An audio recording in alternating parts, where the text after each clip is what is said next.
toma los mandos de nuestro sonido María José Cascante. Tenemos todavía una hora. Y para los que estáis preguntando, recordaros, insistir que mañana, el martes, tenemos una cita si queréis vernos en la Feria del Libro, caseta 206, a partir de las 7 de la tarde, desde las 7 hasta las 9 estaremos allí por si queréis compartir algo que nos estabais preguntando si haríamos. Por fin nos han liado y estamos el martes allí.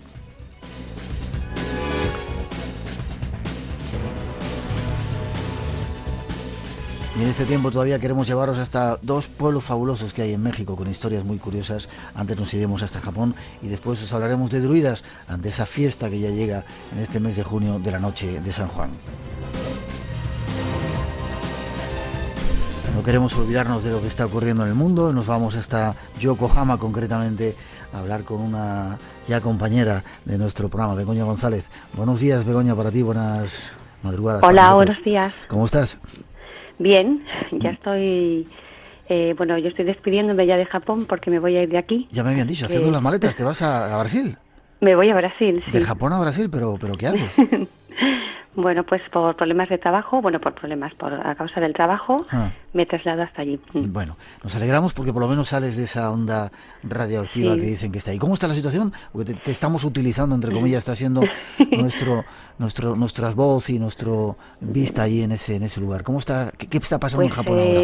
Mira, la situación sigue siendo muy, muy crítica, la situación con la central nuclear. Puesto que sigue habiendo emisiones de emisiones radioactivas al aire, a la atmósfera, y también al océano. O sea, el problema del agua no se ha parado. El reactor número 1 sigue teniendo bastantes problemas, no consiguen enfriarlo y han encontrado que tiene muchas brechas y entonces el agua sigue saliendo hacia el mar. Y bueno, aquí la gente está muy, muy preocupada porque sigue habiendo muchos terremotos que no son muy fuertes, no son tan fuertes para que salgan en la televisión, pero que todos los días pues tienen un nivel de 5, de 4, 5,5. Entonces es diario, y como tienen varias brechas, pues la gente está tiene mucho miedo, está muy confusa, diciendo, bueno, ¿esto hasta cuándo va a durar, no? E incluso que sepáis que los medios japoneses, los medios de comunicación, informa de que realmente hay un problema gordo, informan de ello. Que esta central nuclear no se sabe hasta cuándo va a poder mantener estas pequeñas, están tratando todo el rato de tapar las brechas, pero cada vez descubren una nueva o descubren otra cosa que no habían visto al principio.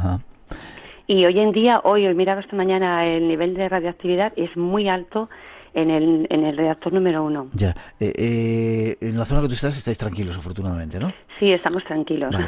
Y dime una cosita, no quiero entretenerte más que un minuto más. Sé que te vas. ¿Se está ayudando a la gente que ha estado afectada? Sí, la gente mira, el problema sigue estando muy presente en toda la sociedad japonesa. Bien. Los medios de comunicación, la televisión, en los trenes, se sigue ayudando muchísimo. Hay muchísima gente que está yendo para limpiar, para dar ánimos a las personas. Y la solidaridad aquí en Japón no ha disminuido para nada. Todo lo contrario, cada vez existe, yo creo que una aula más grande y todo el mundo, todo el país está trabajando para ayudar a la gente de Tohoku. Qué bien. O sea que eso no ha disminuido. Lo único es eso, que hay mucha preocupación porque va a llegar el periodo de lluvias. Entonces, pues ahora cuando hubo el tifón la semana pasada, la gente incluso las autoridades estaban preocupadas diciendo, bueno, se va a inundar y entonces se van a mezclar, va a haber mucho más agua que va a ir al océano.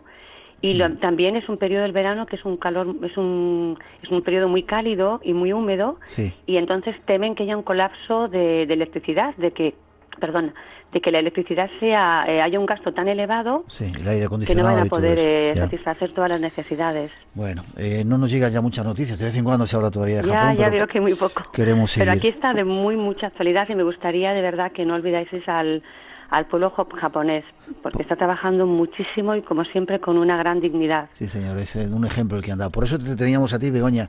Te deseo buen viaje hasta Brasil. Vale, muchas gracias. Os escucharé desde allí. Eso, enseguida conectaremos contigo para que nos cuentes las cosas que están pasando por allí, ¿vale? Vale, muchísimas gracias. Besos a la familia, gracias por habernos servido. Un abrazo. Y nos vemos prontito, gracias. Vale, muchas gracias. Hasta luego. Pronto. 3:11. Seguimos adelante. Enseguida viene nuestro compañero para llevarnos de viaje, Miguel Pedrero. 900-137-137, nuestro teléfono por si queréis participar. Y después nos iremos hasta a conocer algo del mundo de los druidas en esa mágica noche de San Juan.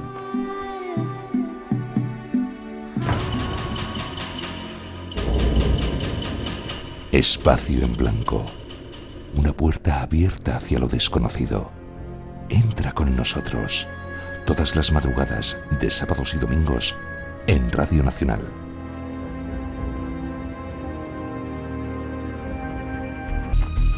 No hay que olvidarse de la gente que sufre, por eso estábamos conectándonos con Begoña, que nos escucha desde Yokohama, en Japón, para que nos contara. Tampoco nos queremos olvidar de nuestra gente aquí en España, en ese terremoto que se vivió en Lorca. Dentro de poco habrá sorpresa, estamos preparando un programa especial y hay que comer pepinos, Miguel.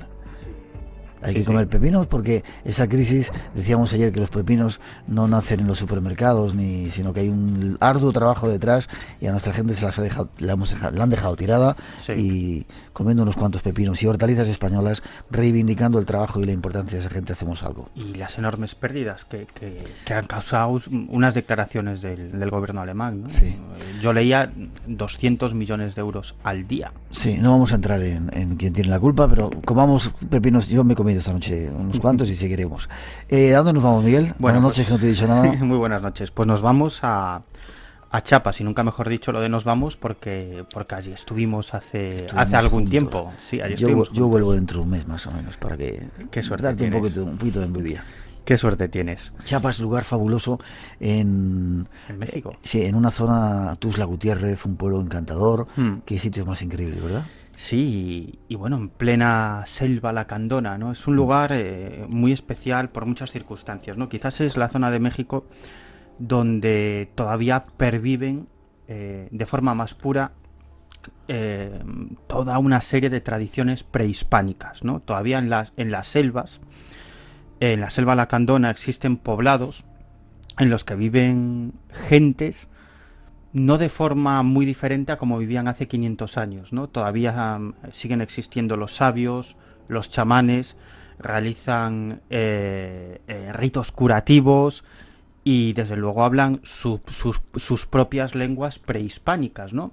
Es más, buena parte de la gente que vive en estas zonas no entiende el español, no habla el español, ¿no? Es un lugar muy muy especial y estos días, revisando la documentación, me venían a la mente muchos recuerdos, ¿no? Sobre todo que no fue muy sencillo llegar hasta allá. Recuerda que era época de lluvias, desprendimientos. Tremenda aquella carretera hasta llegar allí, sí señor. Teníamos miedo de quedarnos por el camino. Luego yo sí que tengo grabado en la retina la entrada a la zona controlada por los zapatistas, territorio zapatista, ¿no?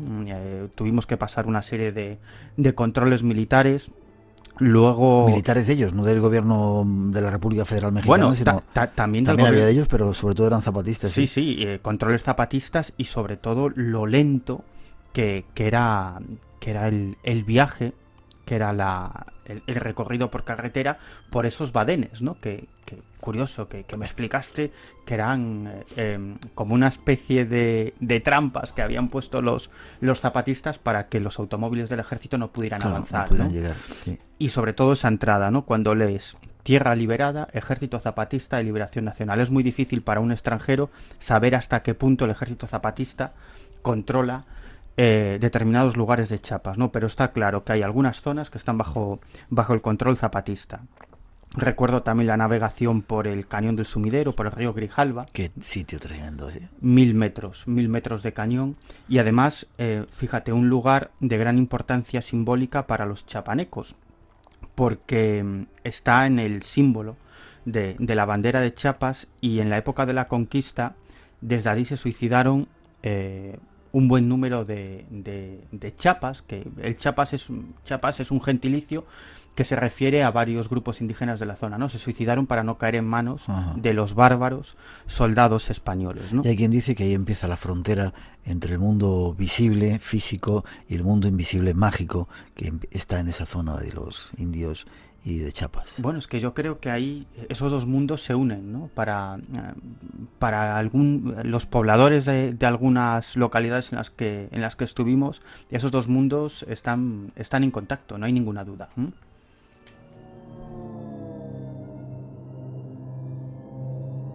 Tenemos muchos testimonios, tenemos voces de ese lugar, ¿verdad? Sí, yo creo que, bueno, sería muy largo, podríamos hablar largo y tendido de todos los lugares en los que estuvimos, todo lo que hemos hecho, pero nos vamos a centrar en uno de ellos, yo creo que el más interesante de todos, San Juan de Chamula, ¿no? Ajá. Es un lugar, bueno, absolutamente fascinante y sobre todo muy llamativo, porque en una de las iglesias, y esto es algo que también sucede en otros pueblos, pero como digo, en otras localidades cercanas, pero quizás ahí de un modo mucho más puro, esa iglesia no está bajo el control de las autoridades católicas, sino que está bajo el control de las autoridades tradicionales, ¿no? Es decir, que los indígenas tomaron la iglesia y se quedaron con ella. Sí, y en la iglesia realizan sus rituales, ¿no? En una suerte de sincretismo en el que unen ciertas creencias católicas con creencias prehispánicas y con tradiciones prehispánicas. Iglesia de San Juan de Chamula, en la que tuvimos la oportunidad de entrar, ¿recuerdas? Está prohibido sacar fotografías, Sí. bajo pena de ser detenido y llevado al Tribunal de Justicia Indígena. Que no debe ser muy... No debe ser muy agradable porque No. el sistema de gobierno de Chamula y de otros pueblos se rige por las normas tradicionales, ¿no? Y los líderes, hay líderes constitucionales y líderes tradicionales. Hay un consejo de ancianos, un consejo de sabios y unos tribunales que se rigen por las tradiciones indígenas. No está totalmente prohibido sacar fotos y tú lo sabes bien, te recomiendan no molestar demasiado, ¿no? Ajá. Estuvimos allí dentro bastante tiempo viendo todo lo que pasaba. Ya la entrada, la primera imagen que te viene es espectacular, ¿no? Es un ambiente muy denso, ¿no? Para que nuestros oyentes tengan una idea, es una iglesia donde no hay bancos, Sí. en el suelo está lleno de hoja de pino Sí. y está ocupado por cientos de personas que se ponen en un rinconcito a hacer sus extrañas prácticas que tienen que ver más con lo mágico que con lo que el culto religioso católico. Efectivamente, además suelen ser personas que bajan de las selvas, Ajá. bajan de la montaña, enfermos, con algún tipo de mal físico o espiritual, y van acompañados por el chamán del poblado, que es quien realiza ese ritual. Cuando observas a esas gentes, te das cuenta de que muy probablemente hace 500 años, 600 años, 800 años, vestían más o menos igual Y hacían las mismas cosas. y hacían las mismas cosas, ¿no? Creo que tenemos alguna entrevista, ¿no? Alguna voz de sus protagonistas. Sí, vamos a escuchar varias cosas, pero antes me gustaría contar en qué consisten esos rituales que se realizan allí dentro, ¿no? Tú lo has descrito muy bien, un suelo lleno de hojas de pino, no hay bancos, los altares son unas velas o velones en el suelo y a los lados, en las paredes, se ven toda una serie de santos católicos, pero que van ataviados con los trajes y los colores típicos de las deidades mayas. Hay dos santos, digamos, mayores, que es San Juan Bautista y San Juan Menor, y a partir de ahí, pues bueno, todos esos santos que representan a deidades mayas, ¿no? En uno de los momentos que estaba allí dentro vi entrar a un grupo de personas, eran una pareja, lo que parecían una pareja, hombre-mujer, con un niño pequeño. Los acompañaba otro hombre, que era el chamán. Luego me di cuenta de que era el chamán, ¿no? Y ahí comenzaron a hacer ese ritual tremendamente curioso. Entran normalmente con una gallina, ¿no? Que es una parte importante del ritual. El enfermo era el niño, ¿no? Tenía algún tipo de mal físico. Yo me puse a su lado. No pusieron ningún tipo de impedimento, incluso grabé todo lo que sucedía, luego lo escucharemos, pero el ritual fue tremendamente curioso, ¿no? El chamán tomó la gallina, la pasó 3 veces alrededor del niño, luego se la ofreció a uno de los santos, la pasó otras 3 veces alrededor del santo, hizo una serie de cánticos, de rituales, el niño lloraba, no entendía muy bien lo que pasaba, estaba fuertemente amarrado por su madre, y después de esos cánticos y rituales que, por supuesto, yo no entendía, el chamán tomó a la gallina, le retorció el pescuezo y la mató. ¿Qué había hecho? La gallina era el elemento que captaba el mal que provocaba la enfermedad en el niño. Entonces, una vez que la gallina había captado ese mal, había que deshacerse de ese mal, había que matar a la gallina. Pero parte de ese mal podría haber quedado dentro del chamán. Entonces, para librarse definitivamente de ese mal, lo que hacía era tomar pos, que es una bebida tradicional, un aguardiente tradicional, y luego algún tipo de bebida gaseosa que le provocaba unos hiperbólicos eruptos, ¿no? Con eso sacaba el mal. Y tenemos el sonido de parte de ese ritual. Vamos a escucharlo.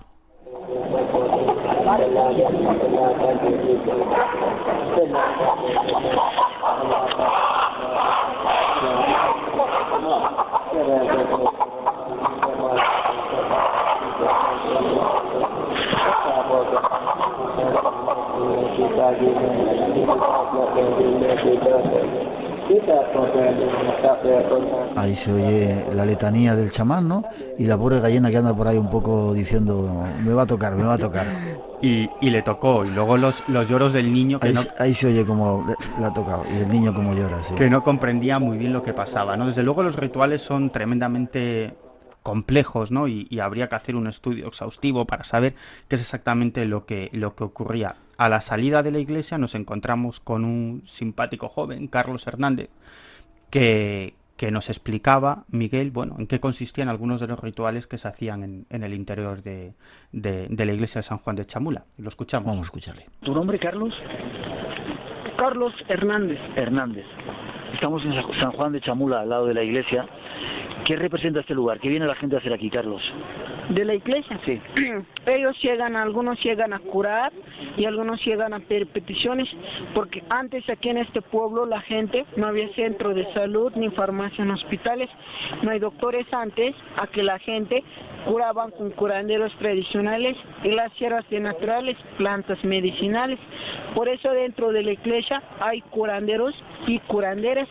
Si nosotros enfermamos, buscamos un curandero y nos toca el pulso. Es para entender qué enfermedad trae la persona. Si es grave, utilizan una gallina. Si es breve, llevan 6 huevos para hacerla limpia adentro de la iglesia. La gallina es para hacerla limpia. Pasen 3 vueltas sobre en el cuerpo de la persona que se enferma y alrededor de las velas. La enfermedad entrega a la gallina se mata dentro de la iglesia, se jala en el pescuezo. No hay sangre, ¿no? Simplemente Nomás la jalan en el pescuezo, no sale sangre. Ya. Y después lo llevan en su casa, se despluma y se cocina y se come. ¿Se come la gallina? Se come la gallina, nomás que la pluma y el esqueleto se conserva 3 días dentro de la casa. Ya cumplió los 3 días, se tira para que se cumple, que se va la enfermedad. También los huevos se limpian, pasen en el cuerpo y en las velas. A veces se tira, a veces se come. Y para quitar una enfermedad o para alejar las malas energías, beben posh, es el aguardiente, es piloncillo de caña. Beben refresco de cola o de naranja, es para echar fuera los espíritus malignos, porque lo que utilizan de coco, Pepsi, lo que tienen gas para eructar. Las velas, veladora y el incienso. ¿Qué significan las velas? Sí. Es el alimento simbólico de los santos. Las personas que ponen las velas blancas son para peticiones, las de colores son para curar las enfermedades. Y hemos visto que hay muchos santos, está San Miguel, hay otra serie de santos. ¿Son santos católicos también o no tienen nada? Son santos católicos. Y los santos que están vestidos con trajes, con cinta multicolores, con un espejo. Los listones simbolizan los barrios. El espejo es para todos los santos que traen espejos, son los santos que están protegidos, que tienen magorromos, que se encargan de cuidar de la iglesia. Y también el espejo es para proteger al santo de que no haya un daño contra él. Sí. Y ahí también hay santos mayores y menores. Los santos menores sacan a hacer procesiones aquí en el atrio de la iglesia los mayores nunca se sacan, quedan adentro. Y esta iglesia no utilizamos la banca, nomás el pino. En cada domingo... No hay bancos, el suelo está lleno de pinos, es donde la gente hace los rituales, ¿verdad? Y el pino, que cada domingo viene el padre de San Cristóbal de las Casas, viene a hacer una misa pequeña y llega también a bautizar a los niños y niñas. La iglesia es católica, pero está mezclado con la cosmovisión indígena. El patrono de aquí es San Juan Bautista. Dentro de la iglesia está prohibido tomar fotos, filmar películas, porque se roba el alma de los santos.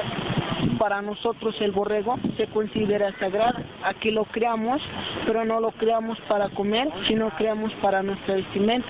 Las faldas, los abrigos, es de lana de borrego y es el traje típico que utilizan de este pueblo. Vale, muchas gracias. De nada. Carlos nos dio una lección en 2 minutos de lo que ocurría allí en la iglesia.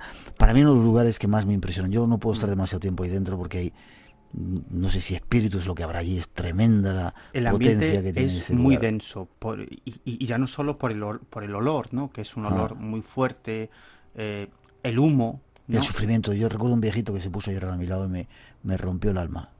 La oscuridad o la semioscuridad, ¿no? Los santos, las letanías que escuchas, ¿no? Desde luego es un ambiente tremendamente especial, ¿no? Y como te decía, en Chamula está gobernada por una especie de sistema mixto entre constitucional y tradicional, ¿no?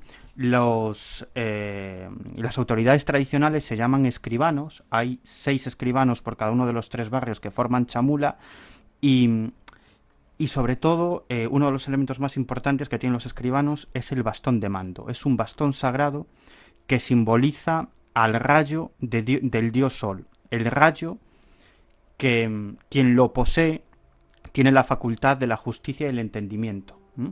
Y cada uno de esos escribanos recibe el bastón de mando en una ceremonia sagrada que se hace en una sala, en una habitación que se llama Sala del Juramento.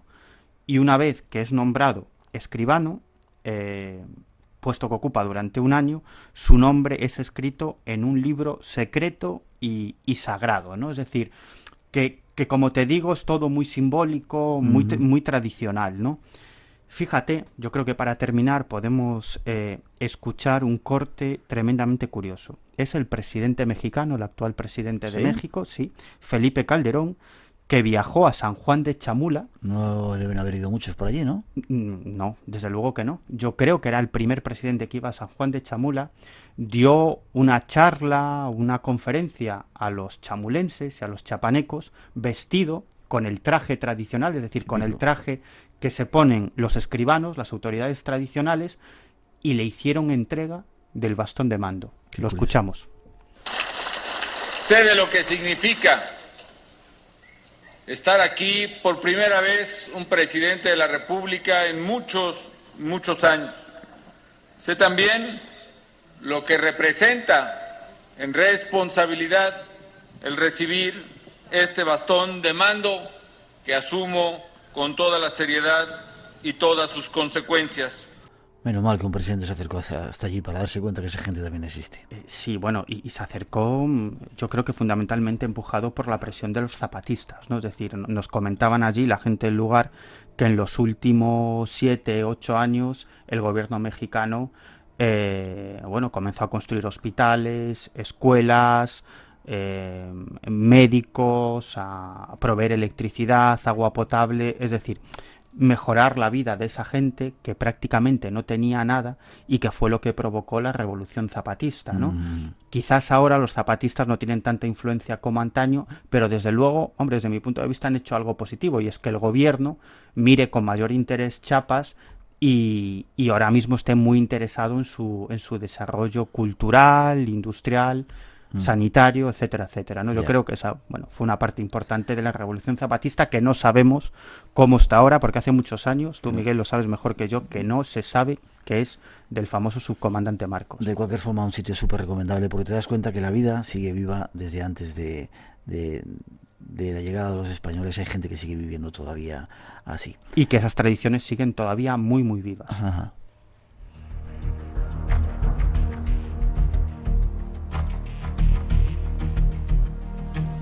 San Juan de Chamula, en Chiapas, y Cinacantán, que es el otro pueblo. Efectivamente. Qué lugares tan increíbles. Gracias, Miguel. Espero que podamos seguir viajando juntos, descubriendo mundos. Bueno, otros mundos que están por ahí. Espero, yo tengo muchas ganas de irme contigo a Perú. Lo haremos, ¿verdad? Si Dios quiere. Este año nos vamos enseguida a México, después Perú, y seguiremos viajando, y se lo trataremos de traer a nuestros oyentes para que vayan conociendo un poco de nuestra mano esos misterios. Gracias. Estoy viendo mucha gente que está conectada por ahí ahora en México, Guatemala, en Perú también, en nuestra página web. Gracias, te veo la semana que viene, Miguel. Hasta la próxima. Y nos vamos, 3:31, 2:31 en las Islas Canarias. Hay más temas, se acerca la noche de San Juan, nos habéis pedido que hablemos de druidas, hay en nuestra agenda una persona que sabe mucho del tema, vamos a hablar de brujas, de druidas, de lo que hacen y de lo que se puede preparar para ese día de San Juan. 900-137-137 por si queréis intervenir, ahí vamos con ello. Yo me imagino esta música en alguna cabaña del bosque, quizá lloviendo por ahí en el norte de Europa, con fuego, y hablando de brujas. Algo que a mí me gusta mucho hacer. Buenas noches, Elena. Buenas noches, Miguel. Elena Menéndez, una antigua compañera de viaje de estas historias. ¿Siguen existiendo las brujas? Claro que siguen existiendo las brujas. El otro día hablábamos con algunos expertos teóricos, tú eres más del campo práctico, que decían que las brujas eran seres que tenían dones, ciertos dones. ¿Cómo las definirías tú? Yo no creo que tengamos dones. Yo creo que el don le tenemos todos, porque todos tenemos un cerebro, y quizás que haya personas que nazcan con una sensibilidad especial, pero como puede ser para cualquier otro campo, la música, la pintura, y que al entrar en contacto con el medio adecuado, pues te hace poder percibir o te hace poder sentir una otra serie de cosas que los demás pasan desapercibidos. Has dicho, no crees que te tengamos. ¿Te incluyes en esa categoría de brujas? Hombre, a mí es que... A ver, ¿qué quieres que te diga yo? Un poco bruja si eres, pero bueno. ¿Te sientes bruja? ¿Te sientes...? Hombre, ¿o cómo te definirías? Yo me definiría como una persona estudiosa de estos temas y que a través del estudio y del ejercicio desarrollas una serie de facultades que los demás igualmente lo pueden hacer. Que yo a lo mejor desde pequeña, pues es verdad que he tenido, pues bueno... Tenías algo, ¿no? Traías algo ya, ¿no? Desde pequeñita, ¿no? Sí, y que desde pequeñita pues me han atraído muchísimo estos temas, que a lo mejor no es normal que una niña con 11 años eche el tarot, pues no es normal, pero a lo mejor a otras niñas les daba por coser y a mí me daba por las cartas. Ya. Esta es nuestra invitada, Elena Menéndez, y con ella, ya que se acerca la noche de San Juan, dicen una de las noches más mágicas, esta noche queremos contaros algo acerca de las brujas, los brujos y esas noches mágicas.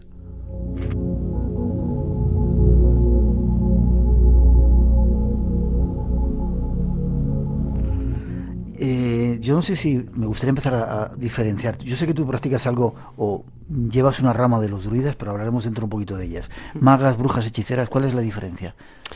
Yo creo que más o menos viene a ser todo lo mismo. A ver, si utilizamos el término brujería en el sentido peyorativo, pues obviamente estamos entrando en prácticas oscuras, negativas, pero la magia, la brujería, visto desde el ángulo positivo, sería el poder tratar de cambiar el preestablecido flujo de los acontecimientos a través de determinados elementos naturales o determinadas prácticas. ¿Se puede cambiar entonces el futuro? Yo no creo que el futuro esté escrito. Bueno, a lo mejor sí creo en el que todos tenemos un día de salida o de partida y un día de fin de trayecto en cuanto a vida, pero creo que el futuro lo vamos haciendo día a día y que, bueno, se escribe con lápiz y lo podemos borrar. ¿Sí? Yo creo que sí. No creo en el predeterminismo. Entonces, ¿para qué razón tendría que tuviéramos un cerebro para pensar?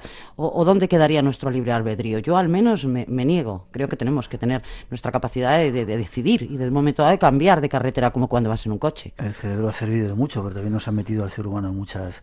Nos tiene metidos en algunos berenjenales bastante complicados, ¿no? Bueno, pero es que esto es como todo, es decir, una persona demasiado analítica es mala, una persona demasiado que se deje llevar por este campo también es malo, o sea, lo bueno es el mantener ese equilibrio de hemisferio derecho y hemisferio izquierdo. Ya, dices que la magia o la hechicería sirve para cambiar el flujo preestablecido de determinados acontecimientos. ¿Cómo se puede cambiar ese flujo? ¿Cómo se puede cambiar? Bueno, pues una vez que es aquello que tengamos difícil, complicado, pues a través de determinadas prácticas mágicas es tratar de mover esa energía. La energía existe, es simplemente saberla conducir o reconducir o llevarla a aquel objetivo que nosotros queramos. Ya, es decir, cuando una cosa está bloqueada o no funciona, Claro. se puede activar. Despejar, exactamente. Y lo tienes que hacer tú desde fuera, es decir, una persona desde fuera, en tu caso, imagínate que yo te digo, Sí. quiero cambiar tal cosa, o soy yo el que tengo que mover esa energía, ¿cómo funciona ese asunto? Hombre, si en un momento dado se cuenta con la otra parte, o sea, en este caso tú, siempre es mejor, porque está habiendo una participación directa de esa persona. Pero si por la circunstancia que sea, pues no puede, no se siente capaz, que no es que tenga que hacer nada sobrehumano, pero bueno, quiere mantenerse al margen, pues entonces sería en este caso yo la persona que me encargaría de mover ese tipo de energías. ¿Y se puede mover todo?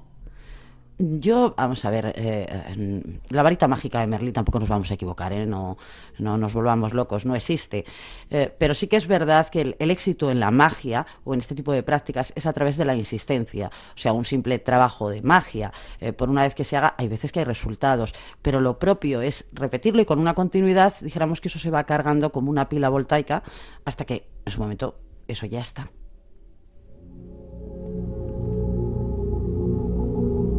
Vamos a ser un poco críticos. Dices que insistiendo. Pero con una lógica, cuidado. O sea, en un mundo en el que estamos, suena un poco raro, ¿no?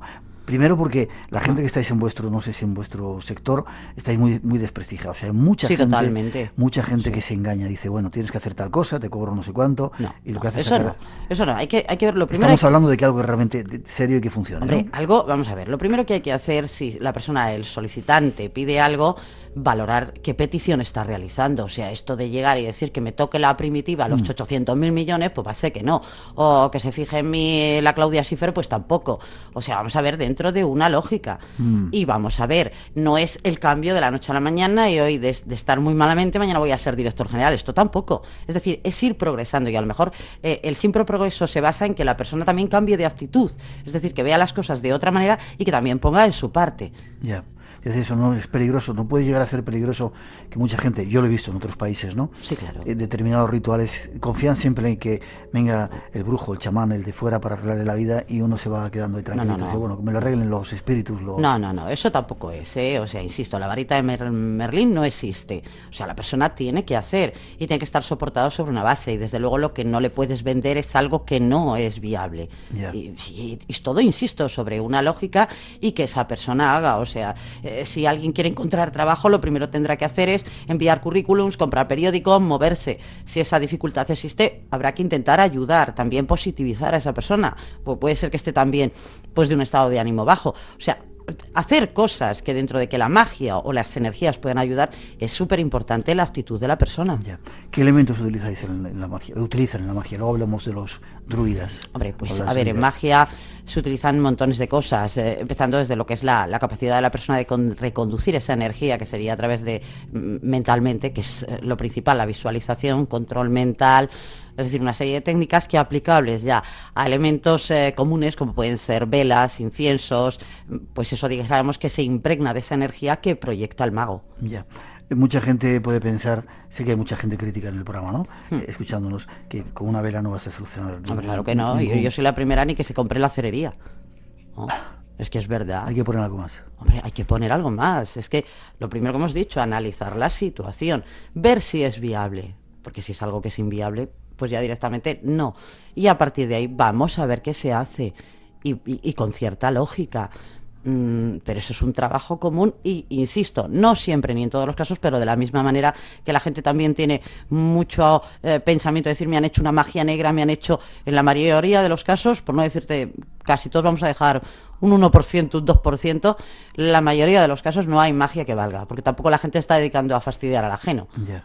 Y no es tan fácil hacer ese tipo de trabajos. Es decir, que cuando nos van mal las cosas, muchas veces o la mayoría es producto nuestro, de nuestra... Claro, producto nuestro, porque hay tránsitos desde astrología. Se ve que hay determinados tránsitos astrológicos que nos afectan, desde el punto de vista de numerología lo mismo. Entonces pueden ser, pues a ver, determinadas energías externas que no son viables o favorables en el momento que estamos atravesando, pero eso no significa que te estén haciendo un trabajo de magia. Ya, así que atentos, cuando os digan por ahí que tenéis cosas raras, no hagáis mucho caso de lo que cuentan, pues sobre todo seguramente lo que querrán es sacaros dinero, ¿no? Hombre, claro. Sacar dinero a la gente. Claro, es muy fácil. Cuando la gente viene a estos lugares de consulta, normalmente la gente está mal. O sea, esto es bastante evidente y es muy fácil la otra parte el decir, ay, es que te está pasando, te está ocurriendo, son muy susceptibles de creer en que todo esto está ocurriendo. Y claro, lo más cómodo, te han hecho un trabajo de magia o te han echado un mal de ojo. Claro, a partir de ahí la persona encima que ya lleva lo suyo se sugestiona y ya piensa, bueno, pues que tiene lo peor, y el otro ya viene con el tema del trabajito que te hago y que te saco las tantas miles. Yeah. Y no, eso no es así.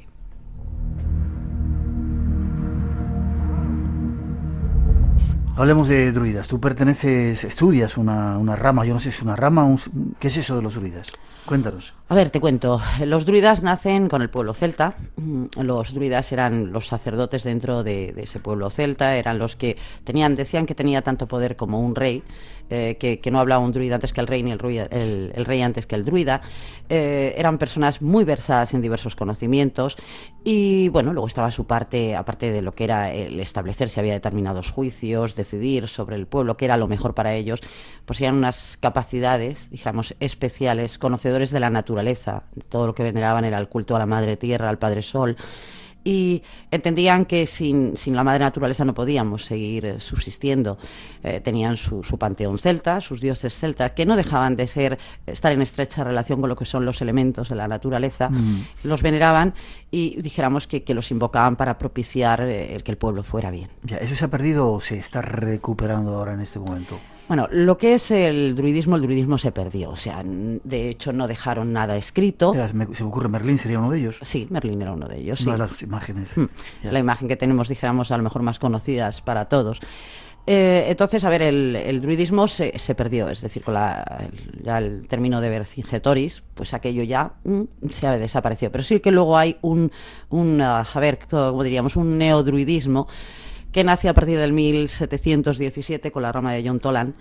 Y hay un resurgir. A ver, cuando se dice neodruidismo, yo sé que a mucha gente esto no le gusta este término, porque todos vienen con el sello implícito de pata negra de que yo aquí soy druida. Yeah. Y aquí no deja de ser todo el mundo estudioso, que cada uno, porque hay distintas ramas, ha cogido lo que le ha podido interesar. Por ejemplo, está Olof Morgraf, que esto parece ser que se inventó toda la historia, pero lo hizo muy bien y creó su propia trayectoria y tal.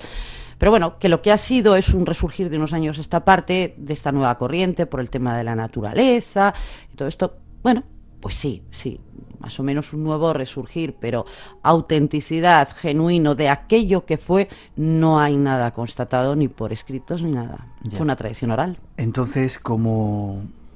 ¿Tú lo estás estudiando? Yo lo llevo estudiando durante mucho tiempo. A ver, yo lo estudio a través de libros y sobre todo lo que me baso es en bibliografía francesa. Ajá. Porque en España prácticamente no hay mucho. En su momento, por circunstancias, cogí esa corriente, porque luego también hay hay textos también en inglés. Pero bueno, yo empecé con esta y bueno, es con la que continúo. Entonces vas extrayendo documentación de libros, de bibliotecas, o sea, te vas versando. ¿Qué tiene eso que ver con la Wicca? ¿Tiene alguna relación? La Wicca, vamos a ver, se puede decir que es prima hermana del druidismo, pero la Wicca es a posteriori del druidismo. Más antigua. O sea, más moderna. Más moderna. Sí. El druidismo es más antiguo y, a ver, no es desprestigiar a la Wicca, pero el druidismo acoge mucho más. ¿Y la Wicca es más anglosajona, digamos? Sí, podría ser que sí, igual que la Wicca está más basada en ritos lunares, digamos que la participación de la mujer es más importante y tal. Es, ya te digo, prima hermana, porque de hecho los festivales que se celebran dentro del druidismo también son iguales en la Wicca. Vamos a hablar de ellos. Fiestas fundamentales del mundo de los druidas, ¿cuáles serían? Fiestas especiales. Pues nos acercamos a una de ellas, ¿no? Sí, ahora próximamente está cercano a la fiesta Alban Erwin, que es Alban Erwin. Sí, que es la noche de San Juan. Sería lo que es conocido como la noche de San Juan, que es el solsticio de verano. Entonces, en cuanto a fiestas importantes, son 8, 4 dijéramos mayores, que está relacionada la primera con 1 de noviembre. La segunda sería... La Noche de los Muertos. Sí, bueno, si es que todas las fiestas ya sabemos que están cristianizadas, ¿no? Pero realmente en su origen son paganas. Luego tendríamos la segunda como importante Imbol, que sería el 2 de febrero, la Candelaria. Luego tendríamos Beltane, que es el 1 de mayo, también la fiesta del trabajo. Y por último, como mayor, tendríamos Lugnasad, que se celebra en torno a finales de julio, primeros de agosto, que es la recolecta. Y entre medias de estas 4, entre 45 días, distan de cada una, están los solsticios y equinoccios, que son las fiestas menores que también se celebran. ¿Por qué es tan importante, en este caso ya que nos acercamos a San Juan, por qué es tan importante la noche de San Juan? Hombre, es importante porque es el apogeo del sol, es decir, es cuando llega a su cenit, su máxima influencia.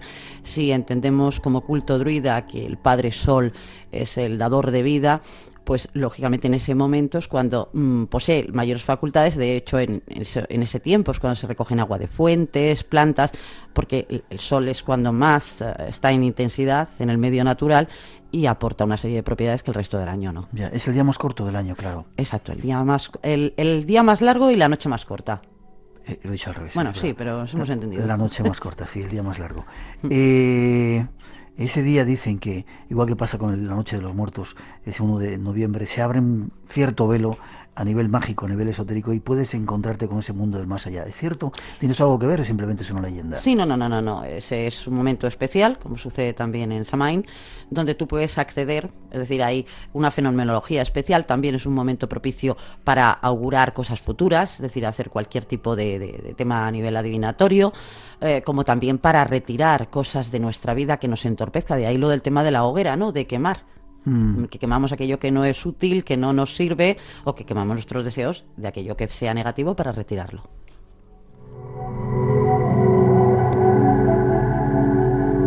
¿Vosotros celebráis? ¿Hacéis algún tipo de ritual? ¿Se debe de hacer algún tipo de ritual esa noche? Yo celebro los 8 ritos. Es decir, hago las 8 fiestas y claro, como no vamos a hacer San Juan, por supuesto. ¿Y qué hacéis? ¿Se puede saber? Sí, claro que se puede saber. Yo los celebro en pleno bosque, en Galicia. A ver, no es por desprestigiar a ninguna zona de España, pero aquella tierra pues es muy mágica. Tierra de megas. Sí, totalmente. Y además rodeado de robles, que el roble para los druidas era un símbolo inequívoco, ¿no?, de ellos. Entonces, claro, celebramos un rito en el cual pedimos tanto para el trabajo como para el amor, porque es una noche especial. Podemos pedir, a lo mejor las otras dijéramos que están más limitadas a un campo, como sucede en Beltane, ¿no? Que quizás más sea el amor, pero en la noche de San Juan, pues lo que pedimos es pues tanto por el trabajo como el amor, la salud, por todo aquello que necesitamos y además aquello que queremos retirar de nuestras vidas que no nos aparezca. ¿Hacéis fuego? Sí, claro. Hay fuego, hay elementos naturales. Sí, todo es natural, hay recolecta. Además seguimos la tradición druida donde se prepara la hoguera con el bosquecillo druida. ¿Qué es eso, el bosquecillo druida? A ver, el bosquecillo druida son los 7 árboles. No digo, insisto, en desmerecer a ninguna otra especie, pero la hoguera debe ser preparada, como era en su antigüedad con los druidas, con 7 árboles que para ellos eran especiales en ese momento. Entonces, de esas ramas se prepara un número también determinado, se prepara esa hoguera con esos 7 árboles, que son las 7 especies, pues adecuadas para el momento. ¿Y se queman o...? Sí, claro. Entonces, en un momento dado de la ceremonia se va preparando el rito y en un momento dado de la ceremonia se va invocando árbol por árbol, porque cada árbol también va a estar representado. Uno hay que representar a los niños, otro representa a los padres, las madres, pero también en el sentido que, por ejemplo, la madre también estaría relacionada con lo que es el aspecto de protección, el padre con el aspecto de trabajo, o sea que... Es decir, cogemos como arquetipo, pero que abarca varias cosas. Entonces, por ejemplo, cuando se invoca, no sé, pues al pino, estamos invocando también a los niños. Entonces se hace una invocación a ese árbol, que es el pino, y a continuación se echa esa especie. Luego, a continuación, va la siguiente invocación con el siguiente árbol y se van depositando las ramas. Es un poco el restablecer el respeto que teníamos, se debería de tener a la naturaleza y a los elementos, ¿no? Que son algo que está vivo, ¿no? Por supuesto que sí, totalmente. Además es muy curioso, como a veces en determinados ritos, cuando hemos hecho, por ejemplo, una invocación, no sé, al dios Nuada, es curioso que de pronto sale un águila. Y es que es su arquetipo, es su símbolo. Sí, iba a preguntar si os había ocurrido algo especial cuando hacéis ese tipo de cosas. Sí, nos han ocurrido muchas cosas y de salirnos hasta el jabalí, que es el de la diosa Eriu. Sí. Hablas de animales, de seres de más allá. ¿Habéis visto que ocurriera algo? Eso en Samaín. En Samaín sí hemos tenido varias experiencias de comunicación de personas, de antepasados, incluso de avisos de que podía pasar algo y sí, ahí en Samaín sí. Es decir, que el mundo del más allá se muestra a menudo. Ya lo creo yo, creo que están más vivos que nosotros. Sí. Dentro de un momento vas a celebrar algo de esto, ¿no? Espera un poquito que ponemos un poquito de música. Sí. Elena, ¿nosotros podríamos participar en una de esas actividades, en uno de esos ritos que tú haces? ¿Se puede ir? Sí, claro. Sí. Tú me avisas y no hay problema. ¿Galicia qué lugar? Dime. Si Pues, quieres decirlo. Sí, yo te digo, a ver, en pleno bosque, a ver, el sitio está muy cerca donde yo lo hago de Monforte de Lemos. Bueno, en Monforte de Lemos está a 15 kilómetros de una pequeña aldea. Y dentro de esa pequeña aldea, en una zona del bosque, es donde yo tengo habilitado el nemetón. ¿El qué? El nemetón. Es que nemetón significa para los druidas templo, y además lo tengo hecho ya desde hace tiempo y con el hogam, con todos los árboles de la especie del alfabeto celta. ¿Y hace falta hacer algo especial, llevar algo, ponerse, no sé, estar iniciado, o eso cualquier persona puede practicar, puede participar? Una actitud positiva y de respeto hacia la naturaleza. Ya. ¿En qué fecha exactamente lo celebráis? Porque nunca se pone, no me acuerdo si es la noche de San Juan, 21, 22, 23... Bueno, es que esto hay mucho que decir. Realmente el momento, dijéramos, correcto, más idóneo sería el momento del solsticio. El momento del solsticio cae en torno al... Bueno, y mirarlo con efemérides, ahora mismo no te puedo precisar con exactitud el día que entra, pero viene a entrar alrededor del 21, 22... Pero a ver, si no cae, pues si cae en un lunes, un martes, yo entiendo que para la gente todo esto es un incordio. Claro. Pero como la vibración siempre abarca 3 días antes y 3 días después... Aprovecháis un fin de semana. Exactamente, aprovechamos el fin de semana. Y uno sale de ello limpio, se siente como sale uno. Yo he hecho algunas cosas contigo que he salido bastante limpio. ¿Sientes que te quitas pesos de encima cuando haces esa serie de cosas? Es lo que dice la gente, es que sí, yo soy la menos adecuada a hablar de ello, porque a ver, yo creo en ello. Pero... por lo que dice la gente, sí. Ya.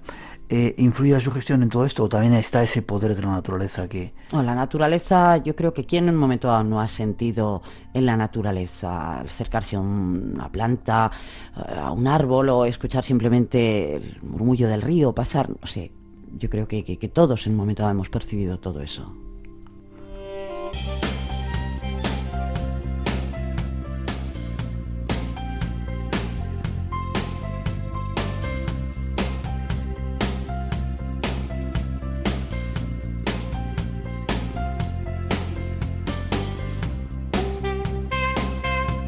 Terminamos, concluyen estas 2 citas de la semana del Espacio en Blanco aquí en Radio Nacional.